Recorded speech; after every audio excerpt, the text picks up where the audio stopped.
Bem-vindo ao Contos da Meia-Noite. Aqui é a Fran. A partir de agora, o medo não pede licença. Apague as luzes, coloque os fones, feche os olhos e não olhe para trás. A história já começou.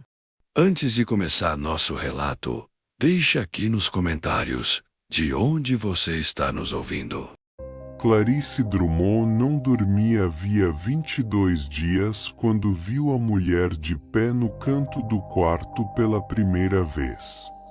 Sabia o número exato porque havia começado a anotar no caderno de capa preta que mantinha na mesa de cabeceira, o mesmo caderno onde havia anotado, nos primeiros dias, os sintomas que pesquisara no Google: irritabilidade, dificuldade de concentração, alucinações hipnagógicas.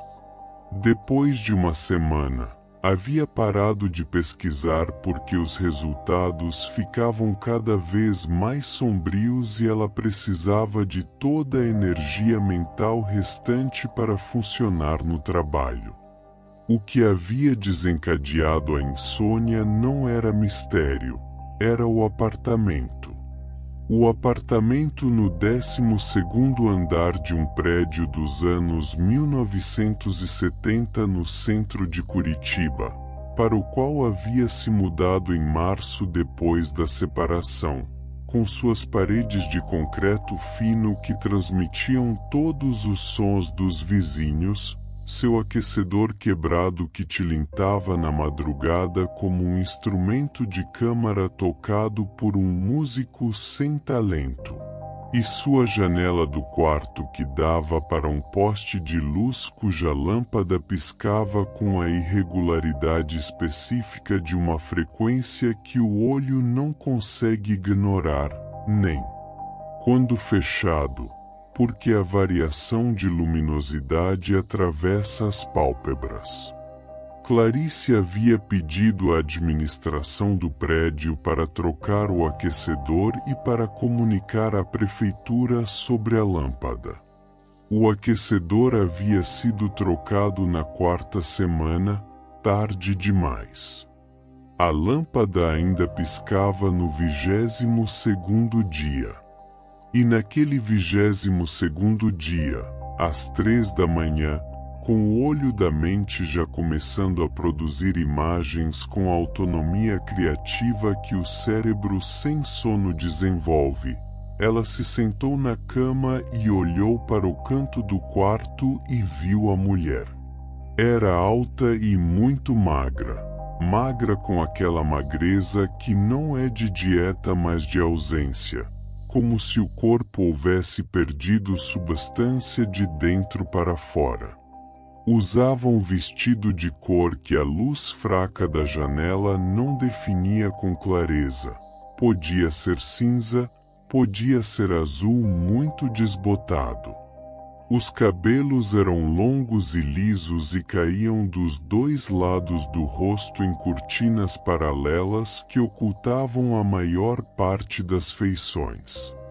Estava absolutamente imóvel, de pé, com os braços ao longo do corpo, sem a oscilação natural que um corpo vivo tem, aquele micromovimento constante de quem respira, de quem tem circulação, de quem existe em equilíbrio com a gravidade. Clarice ficou olhando. A mulher ficou parada. Depois de um tempo que poderia ter sido 30 segundos ou 3 minutos, Clarice disse, com a voz rouca do desuso noturno: "Não estou te vendo. Você não está aqui." A mulher inclinou a cabeça para o lado. O médico que Clarice consultou no 23º dia, um neurologista que atendia num consultório de ares levemente desdenhosos, com diplomas em latim na parede e um jeito de ouvir que sugeria que ele já havia ouvido tudo e classificado cada coisa em suas caixas correspondentes. Prescreveu um sedativo suave e disse que alucinações visuais após privação severa de sono eram completamente esperadas e desapareceriam assim que ela restabelecesse o ciclo circadiano. O cérebro sem sono começa a inserir sonhos na vigília, explicou ele, com a condescendência acadêmica de quem simplifica para poupar o tempo da explicação completa. É uma alucinação, não uma psicose. Trate o sono e o sintoma desaparece. O sedativo funcionou na primeira noite, 4 horas de sono ininterrupto, o que era um recorde das últimas semanas. Na segunda noite, funcionou parcialmente. Na terceira, não funcionou. Clarice acordou às 3h40 com a certeza de não ter dormido, mas o relógio na parede dizia que eram 3h40, e o relógio na mesinha dizia 3h42, e o celular dizia 3h41, então ela havia dormido. E acordado. E a mulher estava de novo no canto. Mas desta vez estava mais perto. Não dramaticamente, uns 50 centímetros mais próxima da cama do que havia estado na primeira vez. E os cabelos, que antes caíam em cortinas paralelas dos dois lados do rosto, estavam agora ligeiramente afastados do lado direito, revelando um olho. O olho estava aberto. Estava voltado para Clarice.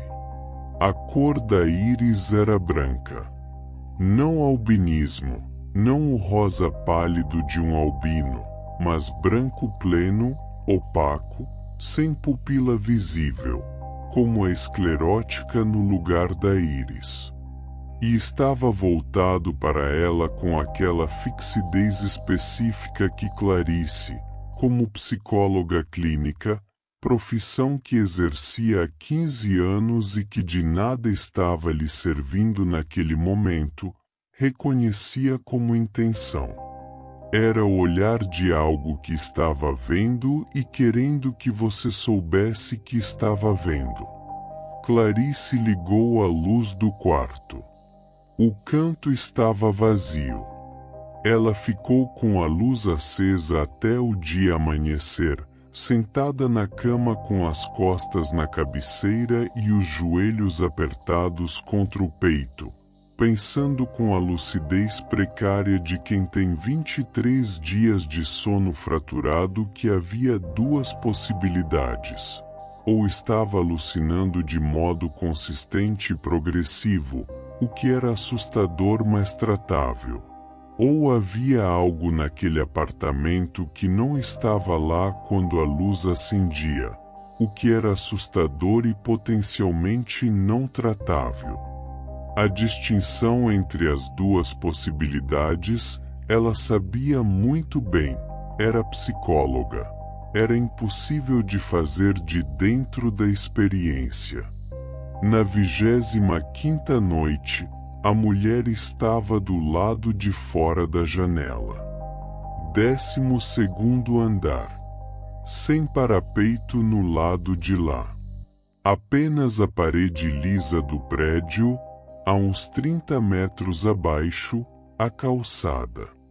E a mulher estava lá, do lado de fora do vidro, os pés no nada, os dedos longos e brancos agarrados ao batente da janela pelo lado de fora, o rosto colado ao vidro, os cabelos espalhados em leque sobre o vidro como algas sobre uma superfície aquática, o olho branco sem pupila aberto a uns 15 centímetros do vidro, olhando para dentro.